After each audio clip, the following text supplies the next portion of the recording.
Okay, so I'm gonna get started today with doing a homemade granola recipe.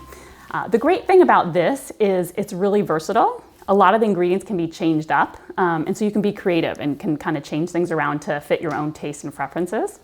The other great thing about homemade granola is that the way that we're gonna make it today is actually a much healthier way than a lot of the recipes that you might see, or also a lot of the granola you might see in the store. So we're gonna go ahead and get started. So it's crunchy maple granola. So I'm gonna go ahead and get started with my ingredients. My first one is gonna be oats. And so the great thing about oats is they're a whole grain. And for this recipe, I recommend using an old-fashioned oat. There are some oats that are kind of pre-cooked. And so for this recipe, you just wanna use an old-fashioned oat, which means it hasn't been processed very much. So what I'm gonna do is I'm gonna do 2 cups of the old-fashioned oats. So I'm gonna go ahead and just measure that out. This is a great recipe for kids to help with because it's going to involve a lot of measuring. So I'm going to go ahead and do my 2 oats. The other thing is sometimes if you want to make a bigger recipe or a smaller recipe, this is a great way to practice math for kids of all ages. And so, if we're going to double the recipe, how many cups of oats would that be? So there's my 2 cups of oats. My next ingredient is going to be my nuts. Now this is a great place for you to kind of change things up. So I'm personally really like walnuts. So I'm going to put in some walnuts and some sunflower seeds, but you certainly could change that up. So if you prefer pecans or pumpkin seeds, if you have any kind of nut allergy, you could certainly make a different nut choice. So I'm going to do half a cup of chopped up walnuts. Now these walnuts are pre-chopped because I just like to buy them like that. Now obviously if you want to buy whole walnuts, you can just chop them yourself.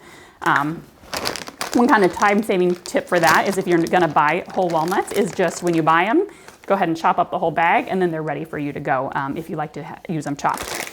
And then I'm going to do 1/4 cup of sunflower seeds. Now these have been roasted and these do have some salt on them. So later in the recipe it calls for salt. Because I'm using the salted ones, I'm going to cut back on the salt that I use a little bit later. But if you want to use the unsalted, that is absolutely fine. You might just add a little bit more salt, or if you're really watching your salt intake, you might cut back on the salt. But I'm going to go ahead and add about 1/4 cup of the sunflower seeds there. Next I'm going to add my cinnamon. So cinnamon is great because it's a nice fragrant spice and it actually adds some sweetness along with the nice flavor it gives. So it calls for 1/2 teaspoon of cinnamon. Now I really like cinnamon and some people really do and some people really don't. So I actually add a whole teaspoon of it. Or actually what I usually do is I add a heaping teaspoon of it, but by the time I do it, it's so full that I usually say I think that's about a teaspoon. So the good thing is this isn't perfect. So if we're not baking where it matters exactly the proportion. So you can add more or less depending on how spicy you like it. Now you also could add some other spices. You could add some cloves, you could add some nutmeg, you can add some allspice, different types of spices that you like. Great way to kind of make and mix and match your own recipe. Next I'm gonna add a little bit of salt. Now for salt, I really like to grind my own and use some whole kosher salt. This is pink, which I just think is fun. So when I went to go buy salt, the pink and the white were right next to each other and they were the same price. And I thought, well, that's really fun. It probably has a little bit more different minerals in it. So it might add a little bit of nutrition value, but I wouldn't say this is a health food, but it does add a little bit of fun color and maybe some extra minerals. Now I like to do this, I'm just gonna grind it myself because I find you can use quite a bit less when you use this type of salt versus if you just use table salt that's already been ground. So I'm gonna do this. It calls for 1/2 teaspoon. I'm gonna do about 1/4 teaspoon because like I said, I added some salted sunflower seeds. So I'm gonna add about 1/4 teaspoon of that salt. Again, super great because kids can do all this measuring. Really good for motor skills. And so I'm gonna add that salt in. Next, because those are all my dry ingredients, I'm just gonna kind of stir that up there. And then I'm gonna add in some of my wet ingredients. So I'm gonna add in my vanilla. Vanilla is great because it adds kind of another layer of sweetness and flavor, so it smells really good. There's a lot of different options when you're buying vanilla. This one is a vanilla extract. You can also buy several different varieties. It really doesn't matter. This might be a little bit more pure flavor, but if you have an imitation vanilla extract, that is absolutely fine. So it calls for a teaspoon of it, so I'm going to measure it today. Sometimes when I'm doing vanilla, I just use the cap, but today I'm gonna be very formal and use my measuring spoon there. So I went ahead and put that in. Now one ingredient I didn't put in yet, and I don't even know if that's on my recipe, but I pretty much always add it to most of my baking, and that's flaxseed. And so flaxseed is a great seed because it offers a lot of health benefits, it also has a really good nutty flavor. So here's a picture of what flax seeds look like when they're whole. And so that's often how you can buy them. However, for your body to be able to absorb it and get the nutrition out, you need to grind it. And so I went ahead and pre-ground some flaxseed this morning. And so you can kind of see what it looks like when it's ground up there. Probably the best way to get the nutrition is to grind it fresh. What I tend to do is I tend to grind it for about a week. So I'll grind a week's worth and then I'll refrigerate it. And I still think you have good nutrition for a week. If you buy it pre-ground in the grocery store, it probably has lost some of the nutrition because it has some oils in it and it probably can go bad quicker, as well as some of the nutrition might be lost. So if possible, I would go ahead and buy it whole, grind it up. You can use a spice grinder, you can use a blender, you can use a Cuisinart. This morning I just used my blender that I typically use for that. And so I like to add that to a lot of things. Flaxseed has a lot of good health benefits. It can help lower cholesterol. It can help with digestion. And also probably has some heart protective aspects. So I am going to put in probably about 2 tablespoons, which is kind of again, I'm grossly measuring. This one doesn't matter that it's so perfect. So about 2 tablespoons of the ground flaxseed. Go ahead and mix all that in. And then my last but not least ingredient is some maple syrup. So for granola, you do need to have, well, I guess you don't have to, but I like to have some sweetened aspect to it. And so maple syrup is an option. There's lots of options when you're thinking about sweetness. One of them is maple syrup. One of them is agave syrup. One of them is honey. And then of course sugar. And there's white sugar and brown sugar. Now each one has a different type of processing. And so in general, I try to go for the less processed versions. However, sugar is sugar. And so, some people really prefer one or the over the other, and they all are going to have the same amount of calories kind of in the end. Sometimes measurement for measurement, they can be slightly different. But I tend to prefer using a more natural one, which would be like maple syrup or honey, or potentially agave, as opposed to the white table sugar. White table sugar, when it goes into your body, turns into sugar immediately, versus the other ones might take a little bit longer. So they have what we would call a lower glycemic index, meaning they make your sugar go up a little bit less quickly than the plain white sugar. It is still not a healthy food, so it's not that you should eat a lot of honey or maple syrup, but for certain recipes like this one, it's going to add some nice sweetness. And this recipe is going to call for not a huge amount of it. Store-bought granola tends to add quite a bit more sugar in it. And then the other ingredient that I'm not putting in that you might see a lot in the stores is oil. And I have found with this recipe, you just don't need the oil.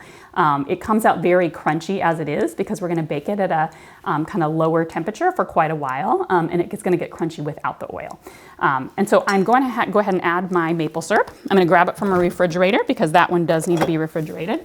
I like to use pure maple syrup as opposed to some of the alternatives, which would be kind of like a store-made maple syrup. That one probably goes into sugar even quicker than almost anything else. So if you're going to use maple syrup, I'd try to go for the real thing. But like I said, there certainly are alternatives out there. So I'm going to go ahead and add 1/4 cup of my maple syrup here. And this is going to kind of make it all gel together. So I'm going to put that in there. And I have my little handy spatula, which I find very handy when I'm cooking because you can get all the goodness out. I don't want to miss any of that sweet maple syrup.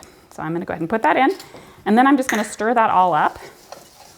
And you can see this recipe is going to take me probably no more than 5 minutes just to make this. And then the rest is going to be baking. The great thing about it is you make a big batch now, and it lasts for at least 3 weeks, maybe even more. And so a lot of times what I'll do is I'll make extra, give it as gifts. Maybe not right now during the coronavirus outbreak, but in normal everyday life, it can be a great gift for teachers. It can be a great gift for neighbors, for anybody that you want to try to give something nice and thoughtful to. So a lot of times I'll buy extra mason jars and then fill them with the granola. So I did that. Now, last step, which is an optional step, but I personally like it, is to add some egg whites. The egg whites are going to be what's going to make the granola clump together and make those little nice clusters. I have made it both ways. Some recipes, or sometimes I just prefer it that it's all very separated and crunchy, and sometimes I kind of like those clusters. So today I'm gonna make it with clusters, so I'm gonna do my egg whites. And so I'm gonna get my bowl for my egg yolks, and let's hope I do this right. So lots of different ways to do this, but I'm gonna kind of do it my way, which is just to crack the egg, try to get that egg white out. Now, if you're not sure, and this is your first time doing this, you may want to do it over a different bowl. So in case you get eggshells or if the yolk gets in here, you don't make a mess. I'm hoping that I'm not going to mess this up so that I can do it this normal way. Now, I tend to save the egg yolks. This can be something you can do if you have a pet. The egg yolks can be a healthy thing, or sometimes I'll mix them in with other things. You certainly could toss it as well. But you don't want the yolk in it because that actually can cook up and can almost make your mixture like an egg, versus the egg white is just gonna make it, like I said, clump together and get crisp. So again, I'm just gonna mix that in there so it's all really well stirred in. And then I'm just gonna put it on a roasting pan. You can use all different sorts. One thing I have learned through trial and error is that the color of your pan can make it cook slower or faster. So I'm using a lighter pan. If I use a darker pan, you just have to be really aware of checking it in your oven, because I have had it burn just by using a black pan. So I'm gonna use cooking spray. You also could use parchment paper, and that would mean you don't need to put any cooking spray or oil down. I don't have any available right now, so I'm just gonna put a little bit of cooking spray there. And then I'm just gonna spread this out on my pan. So I use my spoon, and now I'm gonna use that spatula that I love because I can get all the goodness out. Now, the only problem with the spatula is that you don't have as much to lick the bowl. But you can decide. If you wanna go spatula free and have more to lick, I totally support that. And then I'm just gonna go ahead and spread this out here on my sheet. You just wanna make a nice thin layer, try to really spread it. Again, you wanna use a big pan because you wanna really get a thin layer here so that when it's baking, it is gonna get all nice and crisp and form some nice clusters. So now that it's pretty well spread out, I might shake it a little bit to try to really get it spread out. Now I'm gonna go ahead and put that in the oven. I preheated my oven. It's 325. Every oven's a little bit different, so you may need to adjust over time, but I think that's a good temperature to start with. So I'm gonna go ahead and just put it in, and then I'm gonna need to check on it. So its baking time is about 35 to 40 minutes, but I'm gonna check on it after about 15 minutes, shake it around, and then keep checking on it until it's done, just to make sure it doesn't burn. Okay, so I'm gonna go ahead and check on that granola. So I'm gonna pull it out. I do wanna kind of shift it around so that it evenly browns. So I'm just gonna kind of shuffle it up all around the sides.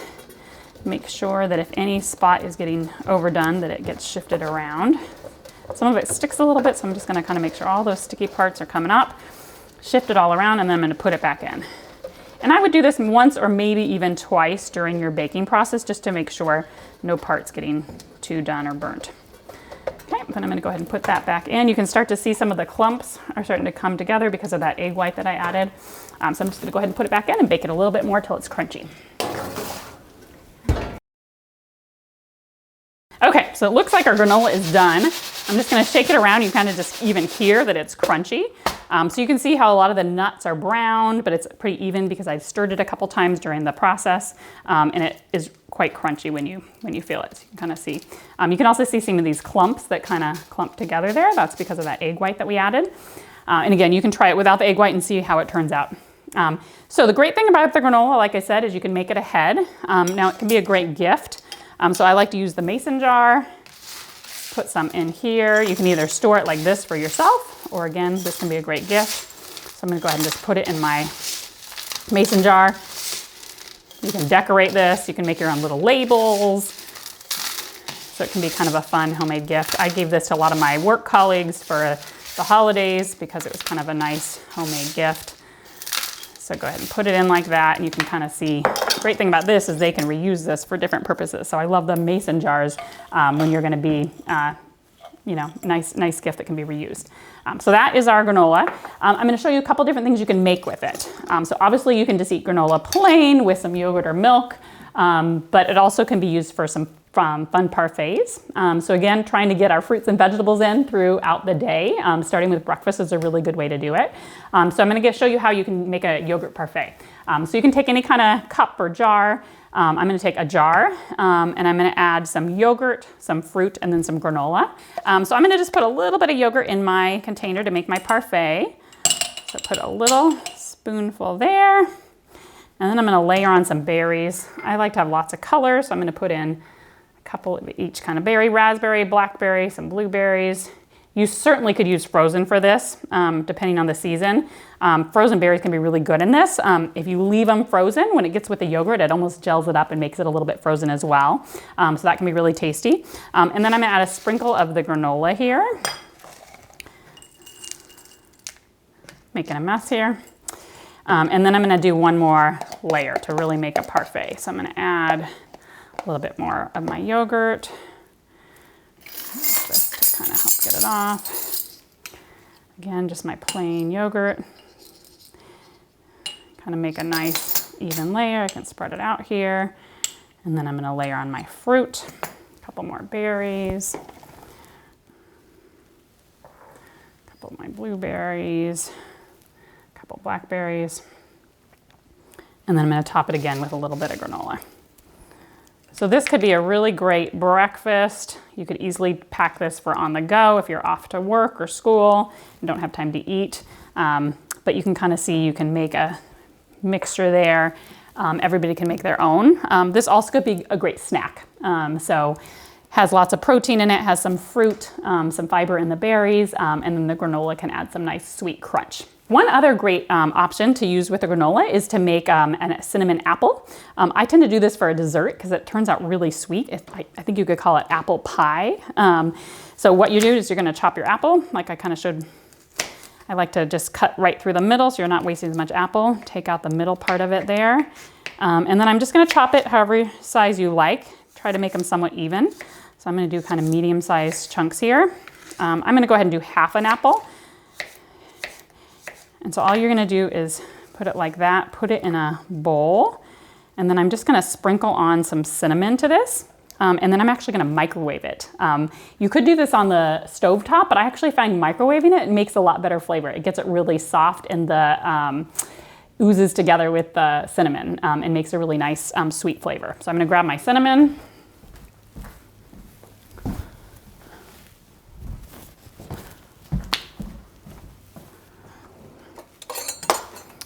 So I'm just gonna sprinkle my cinnamon on there, just a little bit, stir it around. And then I'm gonna pop that in the microwave. And because I have probably half an apple, I think I would do it for about a minute, but we'll check it.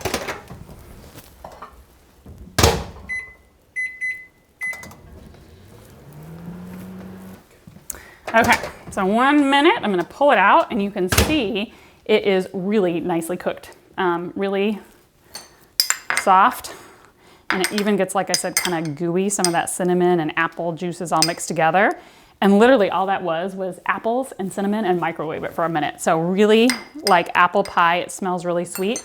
And then I often just sprinkle a little bit of granola on top of it.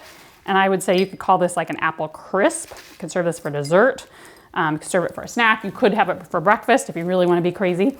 And you could even add a dollop of yogurt on top of it. So if you want to put a little bit of yogurt on top, right there.